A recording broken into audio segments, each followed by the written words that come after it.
예수보다도 귀한 것은 없네.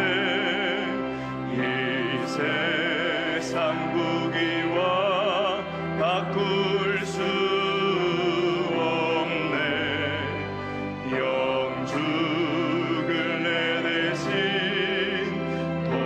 돌아가신 그 놀라운 사랑 잊지 못해. 세상 즐거움 다 버리고 세상 자랑 나 버렸네. 주 예수보다도 귀한 것은 없네. 예수 밖에는 없네. 주 예수보다도 귀한 것은 없네.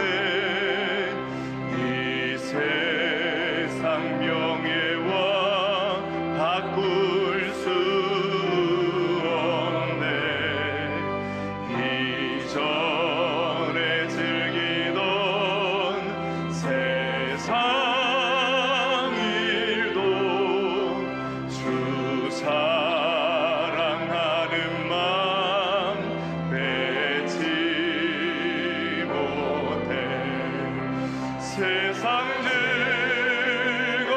즐거움 다 버리고 세상 자랑 다 버렸네. 주 예수보다도 귀한 것은 없네. 예수 밖에는 없네. 주 예수보다도 귀한 것은 없네. 이 세상 행복과 바꿀 수 없네. 유혹과 핍박이 몰려와도 주 섬기는 내 맘 변치 않아. 세상 즐거움 다 버리고 세상 자랑 다 버렸네. 주 예수보다도 귀한 것은 없네. 예수 밖에는 없네. 자, 우리가 어떤 한 율법사가 이 서기관이 예수님에게 찾아와서 질문하는, 요즘 이제 계속 여러 형태의 사람들이 예수님에 와서 질문을 던지는 내용이 나오고 있습니다. 율법에는 그 당시 율법학자들이나 바리새인들은 이 율법의 조항이 613개였습니다. 굉장히 많이 나누었고, 율법의 그 613개 가운데 어떤 계명이 가장 큰 것입니까? 또 어떤 계명이 가장 작은 것입니까? 이런 것을 그들이 따지면서 논쟁을 많이 벌였습니다. 자, 오늘 예수님에게 이 서기관이 그런 질문을 가지고 찾아온 것이죠. 모든 계명 중에 첫째가 무엇입니까? 그때 예수님이 명쾌하게 대답을 해 주셨습니다. 그게 오늘 29절의 말씀이죠. 예수께서 대답하시되 첫째는 이것이니 이스라엘아 들으라 주 곧 우리 하나님은 유일한 주시라. 이 말씀은 신명기 6장 4절의 말씀입니다. 신명기 6장 4절은 유명한 구절이에요. 이스라엘아 들으라. 이것을 쉐마라고 부릅니다. 쉐마. 쉐마라는 말은 신명기 6장 4절의 첫 글자인 쉐마. 다르게 보면 들으라 라는 말씀입니다. 이 정통 유대인들은 매일 아침 저녁 시간에 이 쉐마를 암송했습니다. 그리고 이 구절을 팔이나 이마에 붙이고 다녔어요. 30절을 오늘 보면 마음을 다하고 목숨을 다하고 뜻을 다하고 힘을 다하여 주 너의 하나님을 사랑하라 하신 것이요. 역시 이것도 신명기 6장 5절의 말씀입니다. 신명기 10계명의 1계명부터 4계명에 관한 말씀이죠. 예수님은 조금도 주저하지 않고 첫째는 이것이니 명확하게 알려주셨습니다. 첫째의 계명. 자, 여기서 첫째라는 의미는 일 다음에 이 그런 개념과 다릅니다.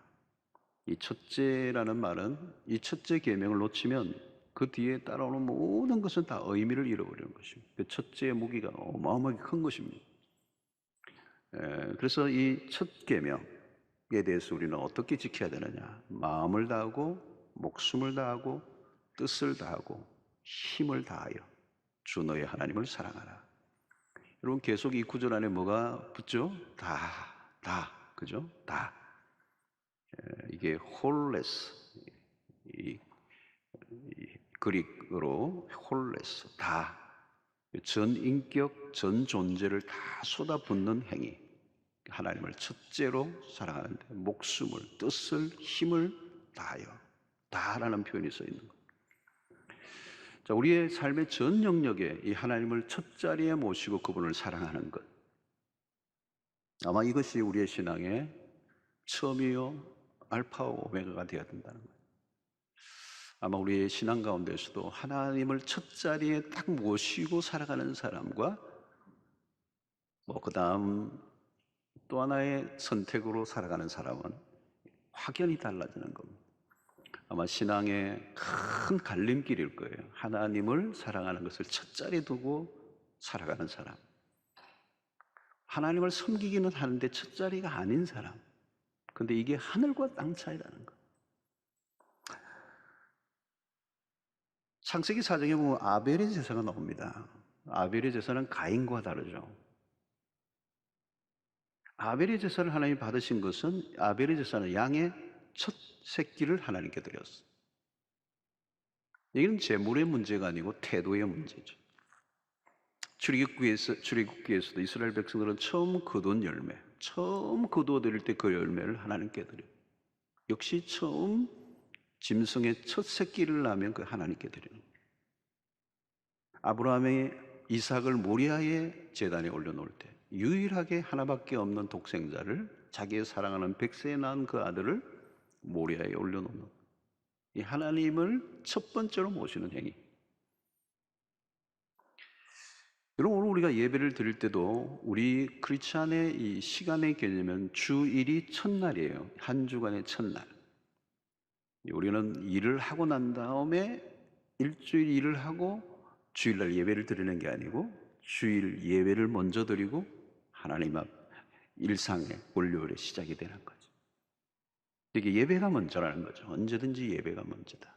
무엇을 하든지, 사업을 하든지, 직장을 가든지, 학교에 가든지, 공부를 하든지, 아침에 사무실에 앉든지 모든 게 첫 자리에 하나님이에요.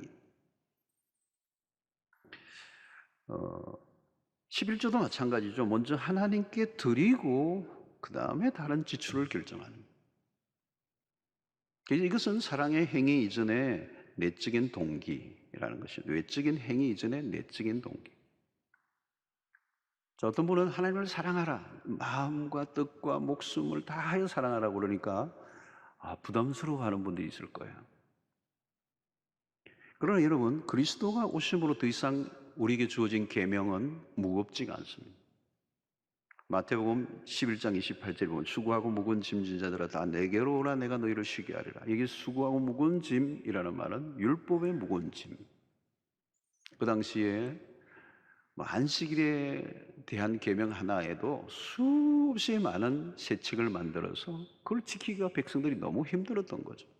그래서 율법의 무거운 짐을 지고 있는 백성들에게 수고하고 무거운 이 율법의 짐을 진 자들아 다 내게로 오라. 내가 너희를 쉬게 하리라. 자, 여러분, 그리스도가 우리를 위하여 대신 십자가를 지심으로 십자가 사건은 우리의 모든 져야 할 율법의 짐을 대신 그리스도가 지신 사건입니다. 그래서 십자가 상에서 예수님이 하신 말씀은 테텔레스타이, 다 이루었다. 인간이 감당해야 될 그 죄에 대한 그 짐, 또 율법의 짐을 다 지고 예수님이 죽으셨기 때문에. 그래서 율법이 이제 더 이상 우리에게 부담이 아니라 하나님의 사랑에 대한 자발적 반응으로 우리는 계명을 지키는 것입니다. 사실 여러분, 사랑이라고 하는 것이 그렇잖아요. 억지로는 안 되잖아요. 하나님을 누가 사랑할 수가 있습니까? 하나님은 사랑은 우리로부터 시작된 게 아니고 하나님으로부터 시작된 것입니다. 그래서 하나님을 사랑하는 사람은 사실 하나님으로부터 먼저 사랑을 배운 사람입니다. 요한일서 4장 10절을 보면 사랑은 여기 있으니 우리가 하나님을 사랑한 것이 아니고 하나님이 우리를 사랑하사 우리 죄를 속하기 위하여 화목제물로 그 아들을 보내셨습니다. 4장 19절에도 우리가 사랑함은 그가 먼저 우리를 사랑하셨습니다. 4장 8절에도 사랑하지 아니하는 자는 하나님을 알지 못하나니 이는 하나님은 사랑이십니다. 여러분, 십자가를 앞둔 시점에서 마리아가 옥합을 깨뜨리는 사건이 나옵니다. 순전한 나드 한 근에 아주 값비싼 옥합을 깨뜨려요. 가룟 유다는 그 옆에서 보고 화를 냅니다. 그걸 팔아서 가난한 자들에게 주면 좋을 텐데 낭비 아니냐. 무슨 차이죠, 여러분? 사랑의 경험의 차이입니다. 마리아는 주님으로부터 말로 다 할 수 없는 사랑을 입었던 거죠. 그는 최고의 예배자입니다. 주님에게 드리고 싶은 모든 것을 드리고 싶은, 하나님이 베푸신 최고의 사랑은 십자가, 그 십자가에 대한 반응입니다. 그것이 바로 마리아의 모습이죠. 하나님에 대한 사랑은 미온적일 수 없습니다. 대충 할 수 없다는 거죠. 그래서 여기 다하고 마음을 다하고 목숨을 다하고 뜻을 다하고 힘을 다하여 주 너의 하나님을 사랑하라. 자, 이 첫째를 첫째로 다루고 있는가가 우리의 신앙에서 늘 점검해 보아야 합니다. 하나님이 첫 자리에 있는가. 자, 그런데 오늘 이 본문에서 우리가 주목해야 될 또 다른 하나가 있습니다. 서기관이 크고 첫째 되는 계명이 무엇인지 물었어요. 그런데 예수님은 첫째 계명이 무엇인지 말씀하시고 난 다음 둘째 계명까지 말씀하고 있습니다. 이게 오늘 우리가 설교에서 눈여겨보아야 될 대목입니다. 둘째는 이것이니, 그렇죠? 31절에 둘째는 이것이니 내 이웃을 내 자신과 같이 사랑하라 하신 것이라. 이보다 더 큰 계명이 없느니라. 자, 이 구절은 레위기 19장 18절의 말씀입니다. 자, 당시의 유대인들은 첫째 계명인 신명기 6장 4절, 5절 쉐마, 이걸 모르는 사람이 없어요. 달달달달 외우고 다녔으니까. 근데 둘째 계명인 레위기 19장 18절은 잘 몰랐어요. 신기하죠? 같은 성경 안에 있는데 첫째 계명에 대한 이 신명기 6장 4절은 잘 알았는데 레위기 19장 18절은 잘 몰랐어요. 그러니까 오늘 예수님이 서기관이 첫째 되는 계명이 뭔가를 물었는데 그것만 대답하지 않고 둘째 개념을 언급하신 의도를 우리가 기억해야 되는 거죠. 자, 첫째 계명과 둘째 계명은 분리되어 있는 게 아닙니다. 오늘 예수님의 말씀을 통하여 하나는 잘 지키고 하나는 못 지킬 수 있는가? 그렇지 않다는 거예요. 딱 연결돼서 이게 한 팩입니다. 한 팩. 하나를 잘 지키면 다른 하나도 잘 지키게 됐다는 거예요. 하나님을 사랑하는 사람이라면 이웃도 잘 사랑하는 사람이에요. 그러니까 하나님을 사랑한다 그러는데 이웃을 사랑하지 못한다면 하나님을 사랑하는 것도 반드시 문제가 있을 수밖에 없다. 이제 그걸 얘기하시는 거죠. 자, 예수님이 이 둘째 계명까지 언급하시니까 서기관의 반응을 32절, 33절을 보십시오. 서기관이 이르되 선생님이 옳소이다. 하나님은 한 분이시요 그 외에 다른 이가 없다 하신 말씀이 참이니이다.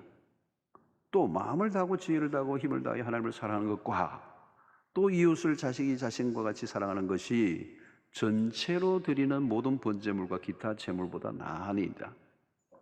이 서기관이 굉장히 탁월한 대답을 한 겁니다.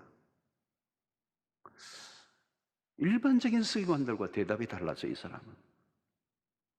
왜요? 하나님 사랑과 이웃 사랑을 동시에 지금 언급하는 것입니다. 또 모든 제물을 드리는 일보다 하나님과 이웃 사랑하는 게 더 중요하다. 제사 행위보다 하나님과 이웃을 사랑하는 것을 분리시키고 지금 있는 것입니다. 자, 유대인들은 제사 지내는 일에 열심이었습니다. 소위 말하면 종교적 열심은 탁월했어요. 근데 그 종교적 열심을 하나님 사랑하는 것으로 착각했다는 겁니다. 성전 중심의 제사 행위에 열심을 다했는데 그것으로 충분하다고 여겼던 거죠. 그런데 하나님을 사랑하는 것과 이웃 사랑으로 연결되지 않아요. 오히려 하나님을 잘 섬긴다고 하는데 문제가 뭐냐? 이웃과 단절되어 있다는 것입니다. 오늘도 이런 마찬가지예요. 예수를 믿다 보면 자칫하면 약간 이상해져요. 예수 믿고 교회를 열심히 다니죠. 11조도 하고 여러 가지 헌금에도 열심이고 정해진 틀 안에서의 규칙과 책임을 다하는 일에는 열심히 해요. 근데 이런 것들이 하나님을 사랑하는 일이라고 생각하는 겁니다. 물론입니다. 그러나 문제는 그것을 전부로 여기는 것입니다. 자, 오늘 설교가 조금 이렇게 생각하면서 우리가 가야 됩니다.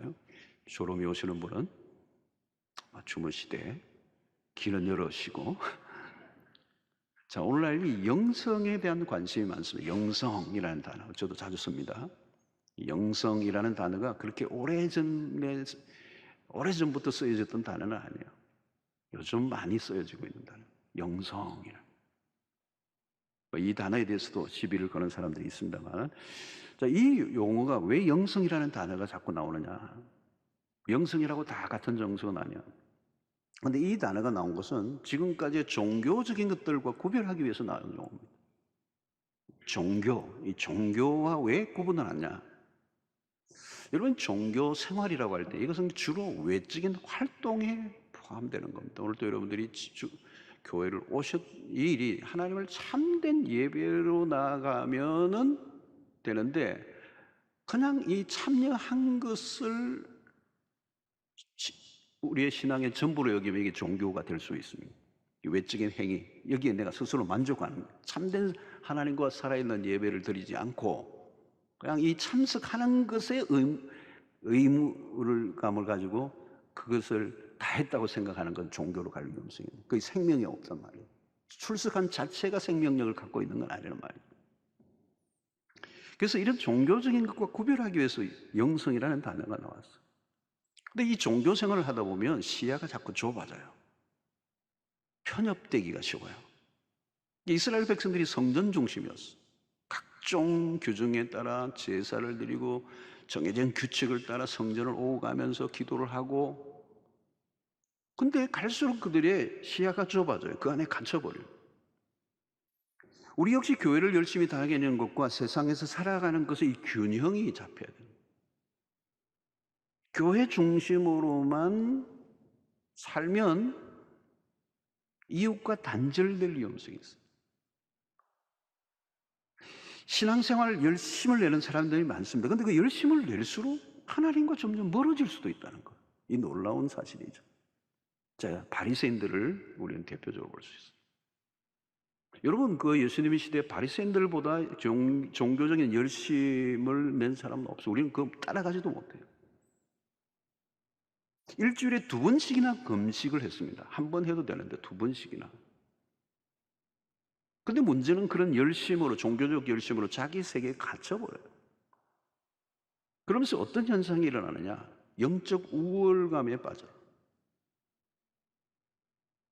열심히 할수록 어떻게 되나? 겉으로는 경건해 보이는데 안으로 들어가면 자기 의로 꽉 차 있는 거예요. 다른 사람들과 비교하고 판단하고 정죄합니다. 나는 저들과 같지 않습니다. 바리새인들의 기도가 대표적이잖아요. 자신들이 금욕적인 생활로 영적 우울감에 빠지는. 근데 이런 금욕이나 절제가 뭐 그렇게 자랑할 일은 아니거든요. 금욕적인 생활은요, 운동선수들도 대단합니다.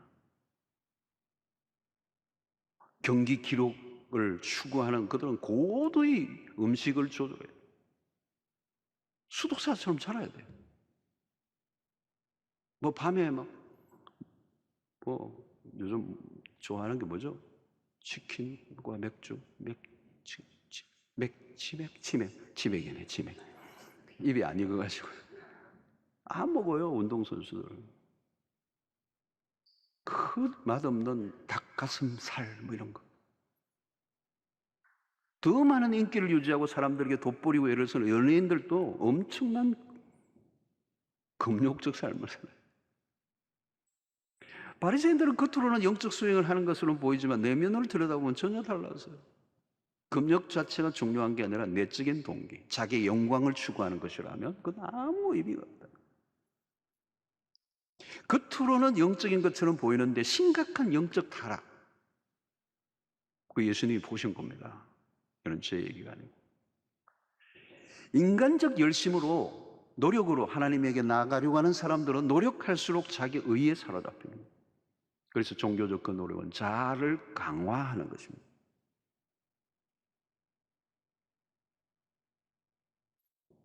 그러면 종교가 사람을 버리는 거예요. 망가뜨리는 것입니다. 40일 금식하는 게 중요한 게 아니라 40일 금식을 하고 망가진 사람이 많아요. 영혼이. 40일 금식을 하고 난 다음에 내 영혼의 상태가 어떻는지 여러분들 경험 안 해보셨죠? 하늘을 찔러요. 자칫하면. 그리스도 없는 인간의 어떤 종교적 노력도 위험한 것입니다. 하나님과 상관없는 쪽으로 흐르게 된다는 거예요. 왜 우리가 십자가를 붙들어야 합니까? 십자가는 자기를 부인하는 사람, 자아를 강화하는 게 아니라 자기가 산산조각이 나요.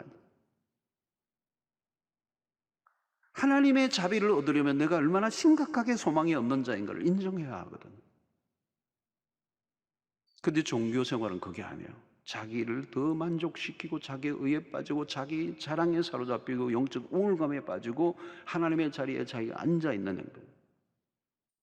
그래서 종교 생활이란 초점이 자기에게 있어요. 영성 생활은 하나님과의 관계를 강조합니다.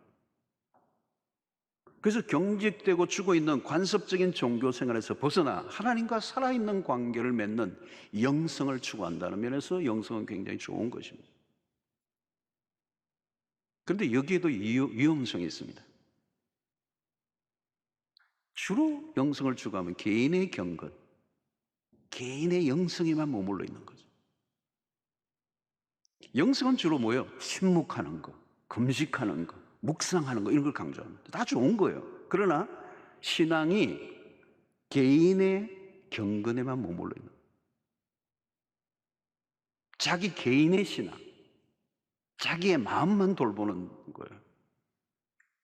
이게 한쪽에 쏠려 있는 것입니다.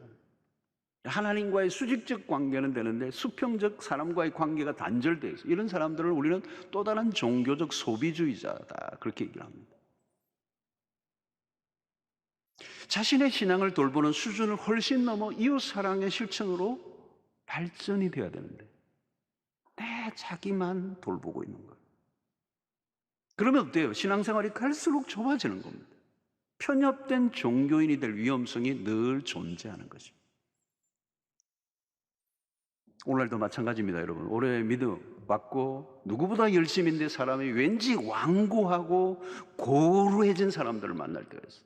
너무도 오랫동안 교회 다니고 신앙생활 열심히 했는데 왠지 고루해, 왠지 편협돼, 왠지 완고해, 왠지 고집불통이에요. 매력적이지가 않아. 온화하기보다 왠지 거칠고 따지기를 잘하고 비판적이고 부정적인 모습을 드러냅니다. 여러분 교회 안에서도 보면 다 그런 건 아니에요. 근데 신앙적 열심을 내는 쪽이 남성보다 여성들이 많죠, 교회는. 그래서 아내 되시는 분들이 남편보다 신앙이 좋은 분들이 많아요. 오늘 또 아내의 그 권세에 눌려 어쩔 수 없이 오시는 분들이 가끔 제가 이제 이렇게 위에서 보면 아내는 이제 한 3m 앞에 오시고 뒤에 이제 한 3m 뒤에서 남편이 이렇게 머리를 숙이면서 따라오시는 분들이 계세요. 그리고 가끔씩 돌아보고 빨리 오라고 이제 그러면 도살장에 끌려가는 어린 양처럼 이제 오시는 남편들이 있어요.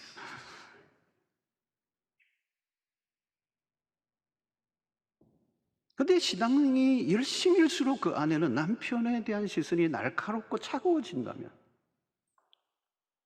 직접적으로 말하지는 않아도 당신 같은 사람과 살기가 참 힘들다, 상종하고 싶지 않다, 신앙생활을 열심히 할수록 남편에 대한 판단의 강도가 높아지는 거예요.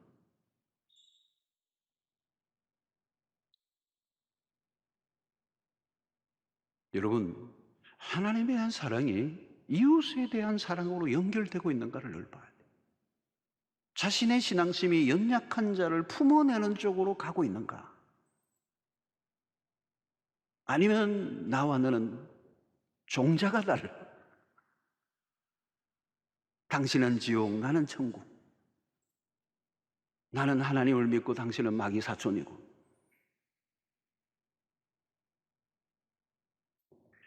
여러분, 신자들이 세상 속에서 자칫하면 독선적이고 오만하게 비춰질 때가 있습니다. 술, 담배 안 하는 건 좋아. 근데 술, 담배를 안 하고 그들과 어울리지 않는, 나는 당신과 섞이고 싶지 않아. 여러분, 가장 나쁜 게 뭐냐면 종교적 독선입니다. 종교적 독선. 세상 사람들이 가장 싫어하는 모습이에요. 자꾸 우리는 나와 너는 다르다라고 하는 가르는 방향으로 흘러가는 거예요. 이것을 플로신학교의 총장이었던 리차드 마오 교수는 무례한 기독교라는 표현을 써요. 기독교가 무례하게 보인다. 세상 사람들이 느끼는 거란 말이죠. 그래서 박찬욱 감독의 친절한 검자씨라는 영화에서 유명한 멘트가 하나 있어요. 너나 잘하세요. 그것은 사실 그 용어는, 그 영화 자체도 그렇지만 기독교에 대한 냉소적 일침이에요. 듣기 거북하죠, 우리는. 근데 새겨야 할 부분이 있는 것이죠.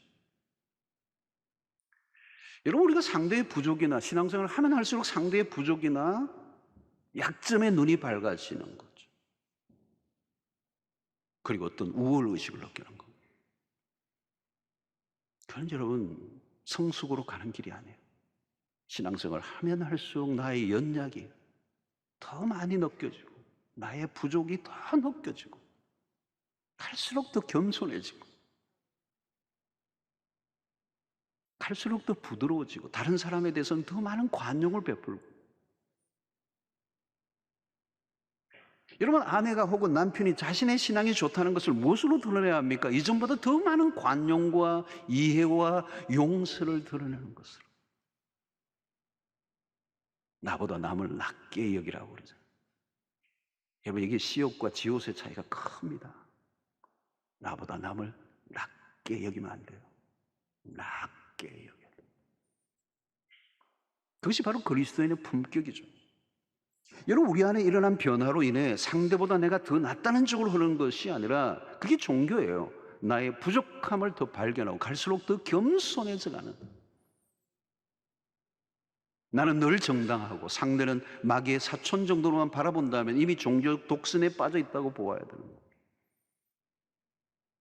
그러면 신앙을 가짐으로 좋아진 게 아니고 사실은 나빠진 것입니다. 여러분, 이런 것을 좀 더 넓혀가면, 오늘 조금 넓혀서 적용한다면 오늘날 이루고 있는 전염병 상황과도 좀 연결시켜야 돼요. 초기 기독교 역사에 의하면 기원 165년, 그리고 251년에 큰 역병이 로마 제국을 뒤흔든 적이 있습니다. 그때 기독교 외부에, 교회 외부에는 희생적인 구호 활동을 펼친 곳은 어디에도 존재하지 않았다는 거예요. 당시에는 신들이 인간사에 관심을 기울인다는 개념이 없었어요. 로마 제국의 3분의 1이 죽어가는 가운데 의사들은 자신들의 시골집으로 피신했고, 증상이 있는 사람들은 집 밖에 다 버려져 버렸고, 사제들은 신전을 버리고 떠나버렸다는 거예요. 그런데 그리스도인들은 직접 병자들을 돌보아 죽었다고 하는 거예요. 왜? 그게 기독교의 신앙의 핵심이니까. 그들은 위험을 아랑곳하지 않고 병자들을 돌보고 피로에 다가감으로 죽은 사람들이 편안하게 행복하게 세상을 떠날 수 있도록 도와줘. 이렇게 할 수 있었던 것은 그리스도인들은 죄 사함과 사후의 영원한 생명에 대한 소망을 가지고 있었기 때문입니다. 이것은 기독교 승리라는 책을 쓴 로드니 스타크의 책이에요. 그 책을 존 파이프 목사님이 인용한 내용이에요. 여러분, 종교개혁 시대도 전염병이 막 돌았어요. 당시 역사적 기록들에 의하면 종교개혁자인 마틴 루터도 흑사병의 그 팬데믹 안에 들어있었어요. 여러분, 그때 이 중세기 일어났던 이 흑사병은 치사율이 75%까지 됐어요. 지금하고는 게임이 안 돼요. 유럽을 휩쓸어 버렸어요. 여러분, 치사율 75%면 어떻겠어요, 공포가. 지금 우리가 1%도 안 되는데 지금 이러는데. 끔찍한 거죠, 여러분. 공포로 가득한 가운데 사람들은 죽어가고 있고, 시체마저도 어떻게 아무도 kontrol할 수 없어. 사람들은 다 도망을 하고, 그때는 전부 다 도망이에요. 36개밖에 없어. 자, 루터는 피신을 하기보다 자신의 집을 치료소로 내어주기도 하고, 고통하는 이웃을 향해 다가갔어. 그는 끝까지 비텐베르크에 남아 환자들을 위로하고 영적인 돌보는 일을 그는 계속했습니다. 이게 전염병을 맞이한 그리스도인의 모습. 오늘날의 교회는 어떤가? 코로나 전염병 상황으로 우리가 작년에 처음 시작됐을 때 우리가 예배가 클로즈 돼 버렸어요. 충격이었어요. 2차, 3차 계속 교회가 문을 닫는 상황에서 그 충격이었어요. 그때 한국교회 전체는 사실 우리 모두도 예배를 다시 드려야 한다, 다시 교회에서 모여야 한다는 여기에 굉장한 에너지를 쏟았어요. 그건 정당한 노력이에요. 당연한 것이죠. 저도 그렇게 생각했고. 그런데 하나 아쉬움이 있어요. 우리가 예배를 모여서 예배를 강조하는 만큼 고통하는 이웃에 대한 관심과 노력을 얼마나 기울였는가. 이게 균형의 문제입니다. 오늘 이 말씀에 굉장히 중요한 메시지. 우리가 예배를 강조하는 만큼 말이야, 우리의 예배를 받으시는 그 하나님의 하트, 그 고통하는 이웃에 대한 관심과 노력, 이게 밸런스의 문제입니다. 밸런스. 참 신앙의 밸런스가 참 중요해요. 우리는 코로나 팬데믹 상황으로 선교나 전도를 하지 못하는 것에 대해서 안타까워합니다. 그러나 사실은 이때야말로 선교에 더없이 좋은 기회가 될 수 있었던 거죠. 교회와 그리스도인들이 팔을 걷어붙이고 고통하는 세상에 다가가 사랑을 구체적으로 실천한다면 이보다 더 좋은 때는 없는 거죠. 그런데 우리는 시야가 너무 좁은 거예요. 우리는 전도지를 나누어주는 것만 전도라고 생각합니다. 띠를 띠고 막 해야 그게 전도라고 생각합니다. 멀리 보아야 돼요. 하나님은 대격변기나 역사의 고난의 시기에 복음의 전진들이 일어나게 하셨습니다. 일시적으로 예배를 드리지 못하는 불편함이 있긴 하지만 장기적으로 바라보면 하나님은 이런 시간들을 통하여 우리에게 이 고통하는 이웃들에 다가가 그리스도의 사랑을 실천하여 진정한 복음을 확장하는 기회가 되었을 수도 있을 거예요. 지금이라도 우리는 늦지 않아요. 지난번 우리 교회가 여러 교회들과 함께 서울의 주로 큰 교회들과 연합해서 헌혈운동 여러분들 참여하신 분들이 많아요. 그때 굉장히 많은 분들이 참여했습니다. 우리 청년들도 많이 하고요. 이게 코로나 시기에 피가 많이 모자라. 지금도 모자란다는 걸 한 번 더 우리 하려고 그러는데요.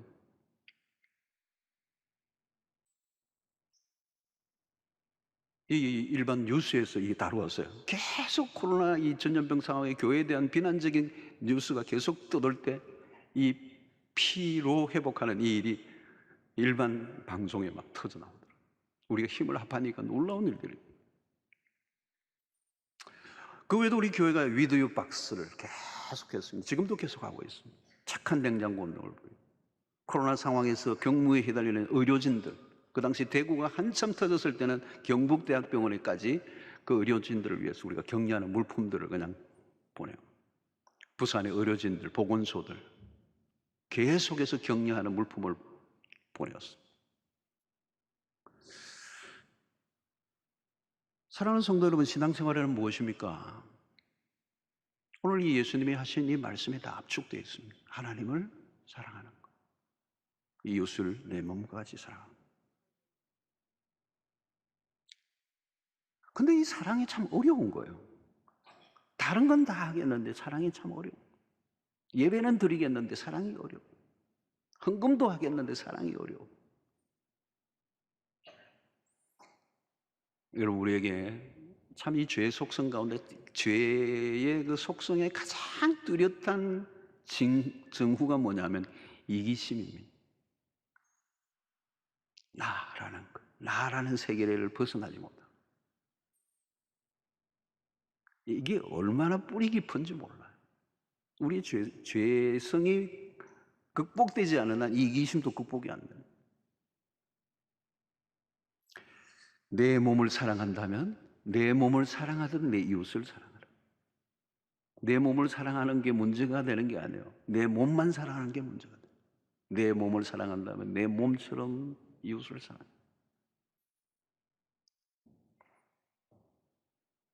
우리는 영성생활하고 묵상도 하고 뭐 금식도 하고 예배도 드리고 헌금도 드리고 큐티도 하고 다 하는데 새벽기도도 안 빠지는데 이 이기심을 극복하고 이웃을 사랑하는 일이에요. 그 신앙이 개인의 범주를 뛰어넘어 우리 이웃에게로 점점 확장되는, 그 사랑이 그 이웃의 가장 가까운 이웃이 누구예요? 가족이죠. 가족을 정말 사랑하는 거예요. 이 코로나 팬데믹으로 우리 가족이 많이 어려움을 겪고 있어요. 가족을 사랑하지 않는데 누구를 또 사랑할 수가 있겠습니까? 가끔 또 이상한 분도 있더라고요. 바깥은 또 굉장히 다른 분을 잘하는데 가족은 또 힘들게 하는 분들이 계시더라고요. 이게 이상한 거죠, 여러분. 로마서 13장 8절에 이런 말씀이 있어요. 피차 사랑의 빛 외에는 아무에게든지 아무 빛도 지지 말라. 남을 사랑하는 자는 율법을 다 이루었느니라. 율법을 다 이루었대요. 우리가 무슨 대단한 사역을 하고 대형 프로젝트를 이루고 신문에 대문짝만한 이름이 나오고, 그러나 사랑이 없으면 아무것도 없어요. 우리 고린도전서 13장에 그 말씀이 많이 나오잖아요. 2절에도 보니까 내가 예언하는 능력이 있어. 모든 비밀과 모든 지식을 알고 또 산을 옮길 만한 모든 믿음이 있을지라도 사랑이 없으면 내가 아무것도 아니요. nothing이라는 거예요. 꽝이라는, 꽝, 아무것도 아니라. 사랑하는 성도 여러분, 지금 내가 신앙생활을 잘 하고 있는가? 이 질문에 답을 해야 합니다. 도대체 신앙생활을 한다는 게 뭐냐? 신앙생활을 잘한다는 게 뭐냐? 하나님을 사랑한다는 게 도대체 뭐냐? 가까이 있는 사람을 사랑하기 싫어 하나님께로 도망가는 신앙생활이 되어서는 안 돼.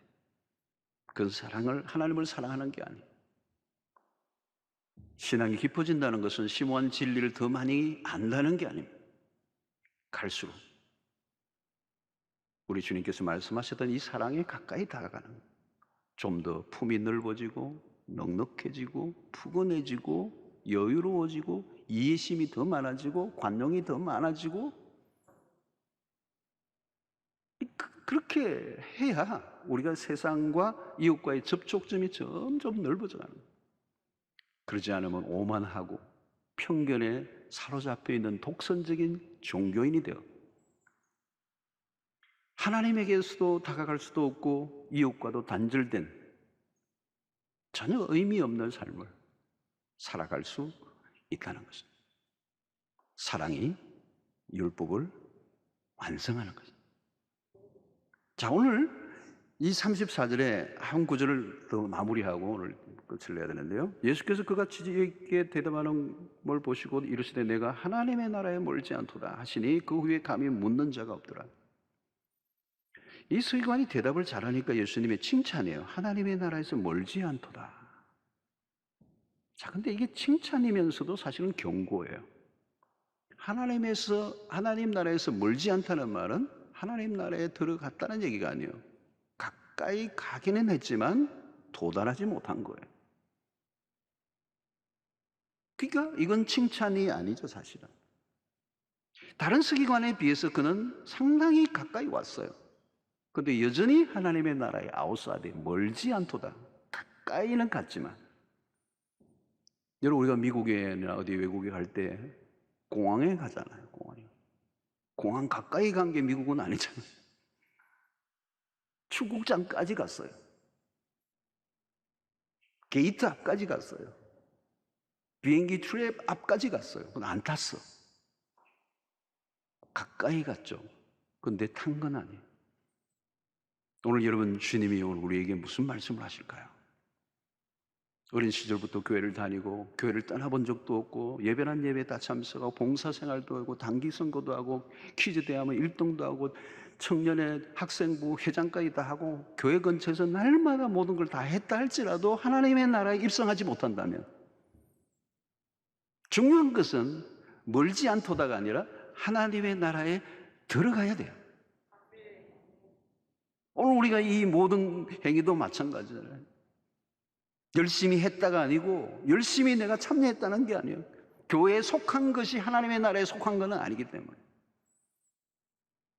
남들이 보기에는 교회도 다니고 믿는 사람들 같은데 하나님의 나라가 아직도 멀어. 교회를 30년 다니면 못하겠습니다. 우리는 하나님을 예배하는 일보다 종교적 의식을 더 사랑할 때가 있어요. 여러분, 누가 천국에 들어갈 수 있을까요? 계명을 지켜야 합니다.